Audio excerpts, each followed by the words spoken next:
कई बार ऐसा होता है कि हमारे पास लोग आते हैं, एक बार कोई आए बोले महाराज जी, ये गुनाह की बात है, पिछली कथा की बात। अब मैं आप लोग, मेरे पास वीडियो नहीं तो वीडियो बनाई है। एक वृद्ध से थे, शायद पता नहीं अभी वो होंगे भी कि नहीं, थोड़े वृद्ध से, तो 2 लोग उनको लेके आए थे कक्ष में। वो बोले कि महाराज जी हमको, मैं हवेली संगीत गाता हूँ। मैंने कहा अच्छा। बोले आपको कुछ सुनाना है? मैं सुनाओ।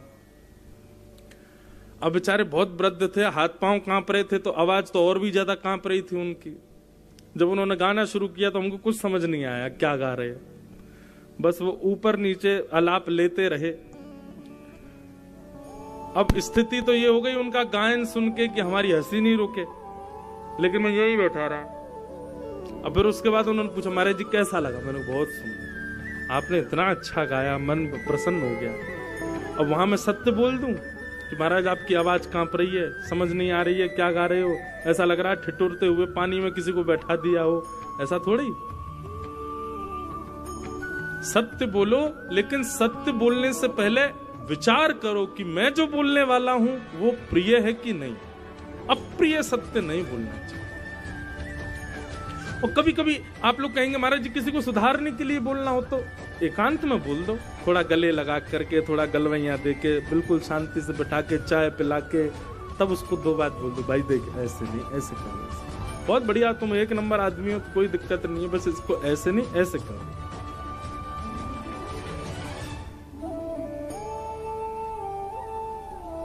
हम जब अपने गुरुदेव से पढ़ते थे ना, अभी भी पढ़ते हैं, तो हमारे गुरुजी कुछ भी विषय पढ़ाने के बाद में मुझसे सुनते थे कि सुनाओ। और जब मैं उनको सुनाता था तो मुझे तो लगता था कि मैं बहुत अच्छा बोल रहा हूं, लेकिन उनको पता था कि ये ठीक नहीं बोल रहे हैं। लेकिन स्पष्ट मेरे से कभी नहीं बोलते थे कि तुमने गलत बोला।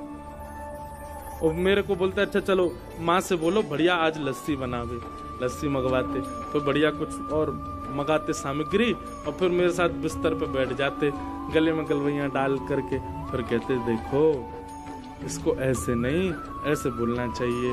ये आप सही बोल रहे हो, आपने कुछ गलत थोड़ी बोला है, आप बिल्कुल ठीक बोल रहे हो, लेकिन आप उसको ऐसे बोलोगे तो सामने वाला ऐसा समझ सकता है। मतलब इतने भाव से समझाते थे कि फिर बोलने में हमको आगे चल करके कभी दिक्कत नहीं हुई।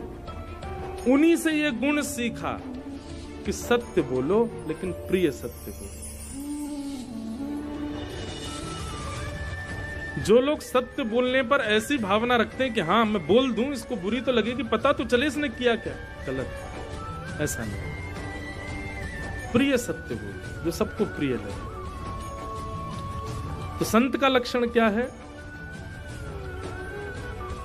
सत्य वचन सबको सुखदायक, गहि अनन्य व्रत एकी।